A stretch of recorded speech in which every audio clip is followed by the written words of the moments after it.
Brian Murphy, WRAL sports investigative reporter, joins us on the Heister Automotive Group hotline. Brian, as always, thank you very much for taking the time and helping us break down some of the legal proceedings, political proceedings of college sports. I feel like we need a political consultant more now with college sports than we ever have in the past. So anyway, I feel like I spend all my time in board meetings now. It seems that way. So anyway, help us break it down. The ACC voted to approve, it seems like, a payment plan for $2.7 billion that's going to the players. Why did they approve of the way it's structured right now? Yeah, well, the ACC voted yesterday to approve their portion of that deal, in large part because if not approving it was probably going to cost them close to $20 billion. I mean, there's a real sense that if they didn't settle this case, and there's really like 2 or 3 cases that are all going to be rolled together in the settlement, that they could have been on the hook for $20 billion, not just the ACC, but the entire college athletics enterprise, which would have bankrupted the entire thing. And so they felt like settling, and we still don't know if it's going to be settled, but they felt like settling was the best of their options. And this 2.7 is payable over 10 years. Looks like the ACC may cost its, may take a haircut of about $150 to $160 million a year that they would have gotten from the NCAA over the entire course of it. Okay. So they'd pay their share in reduced revenue from the NCAA would be somewhere between 140 and 170, according to some documents that have leaked out. So explain this to me, because what I've read, and I've not been as deep into it as you have, is the voting process is the 4 power or the 5 Power 5 conferences need to approve, and then there's like an NCAA kind of representing everybody else that also needs to approve. Why wouldn't the 5 just gang together and say all of the group of 5 have to pay all the money because we have all the power? Well, I don't think that they would go. This settlement has to be also agreed to by a judge. Okay. It also has to be agreed to by the plaintiffs in this case, the House, and they don't like the bullies? House plaintiffs. Yeah, I mean, the people who are going to get the money largely played at P5 schools. I mean, they're the first class in this class action lawsuit. They're the ones who stand to gain the most from this settlement. So I talked to the Big South commissioner today. That's a league that has 3 North Carolina colleges in it. And Sharika Montgomery, the commissioner of that league, said, we don't mind the settlement. We think we have to settle.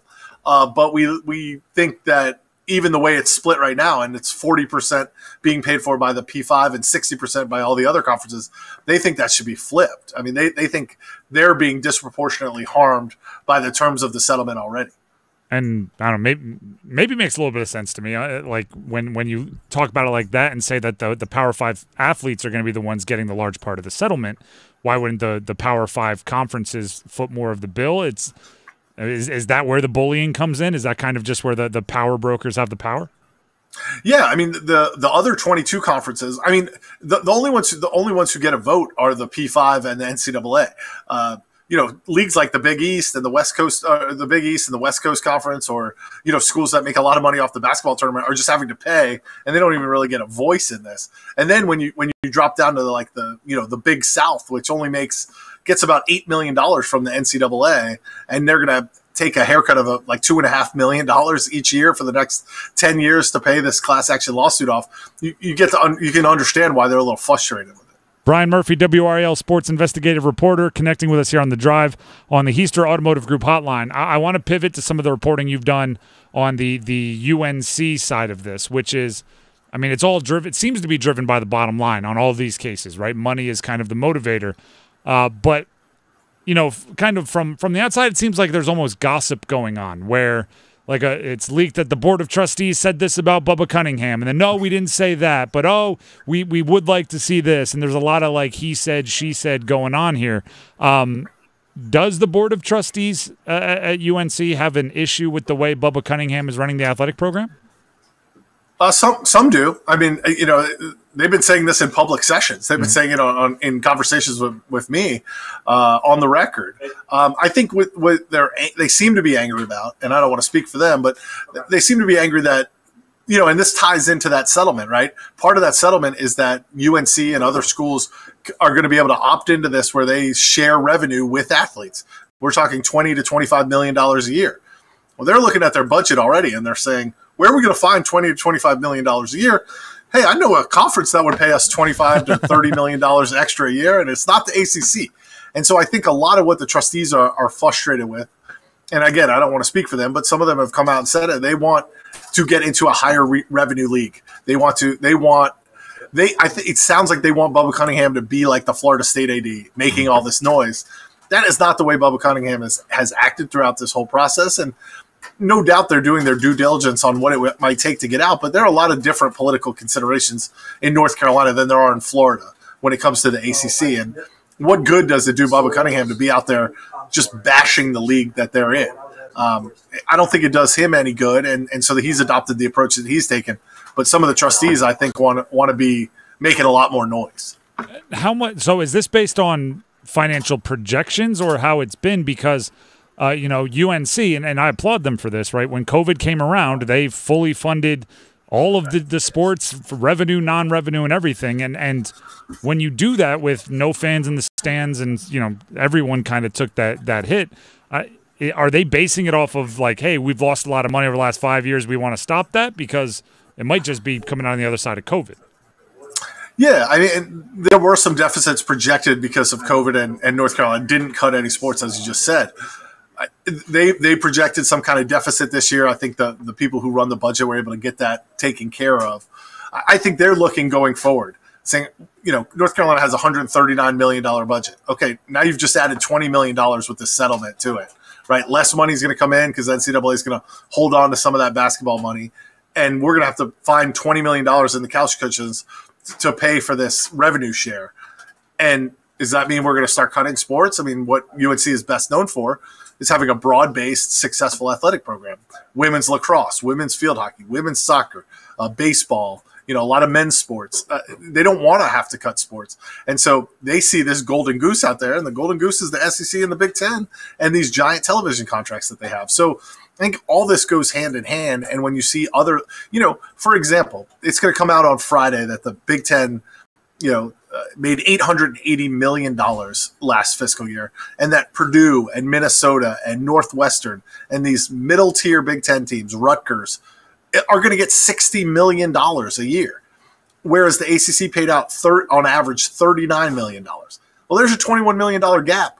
And I think if you're UNC and you're Florida State and you're Clemson and probably some others in the ACC, you see that and you say, wait a second, that should be us. That shouldn't be them. That should be us. And there's an Olympics coming up, and it always kind of, boggles my mind how many of the everybody in all these different sports, it's UNC Chapel Hill, and I think they'd like to keep it that way.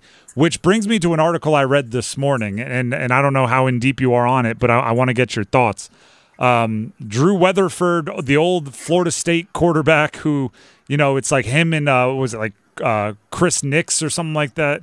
They're like one of those. Oh yeah, you played at Florida State quarterbacks.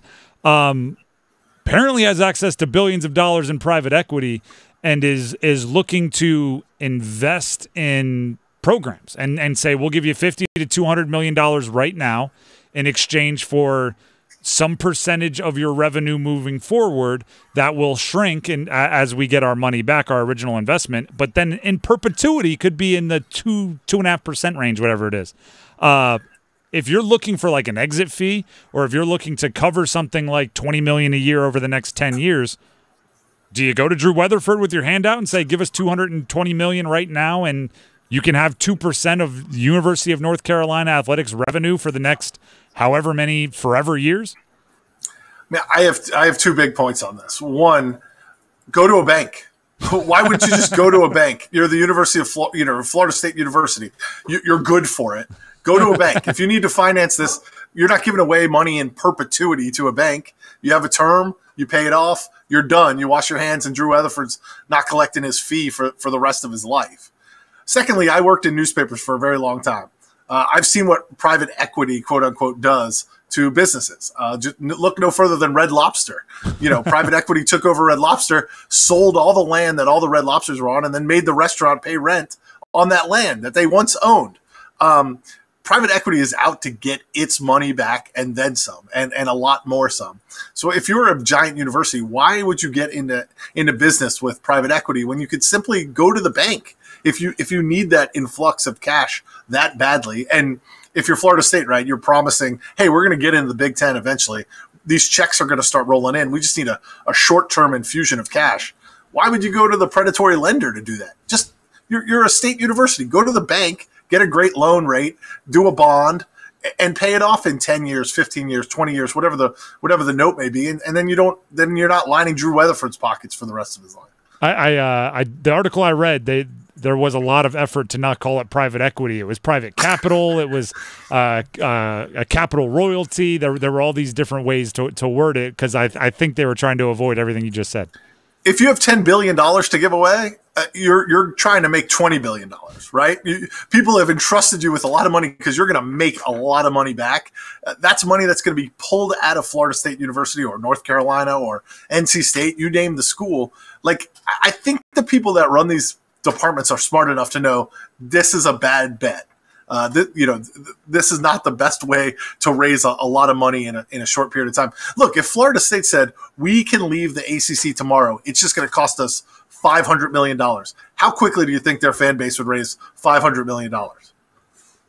I have no idea, honestly. I like $500 million. I don't want to brush that off as like, oh, they'll raise it in a weekend. But I think they'd raise it pretty quickly, or at least raise half of it. If you said tomorrow we're going to the SEC or we're going to the Big Ten, we're going to make all this money, we're going to play for national championships, we're never going to get left out of college football playoff again when we're 13-0. I think and outrage raises funds. I say it all the time. So there's something to be said for that. Yeah, I just think call me skeptical, but I'm not getting involved with private equity unless I have to. I think we've seen what it's done to professional golf. They're going to want something for their money. They're not just going to be casually taking loan repayments until it's done. They want something. Golf is about expanding the game. Maybe that's what they'll.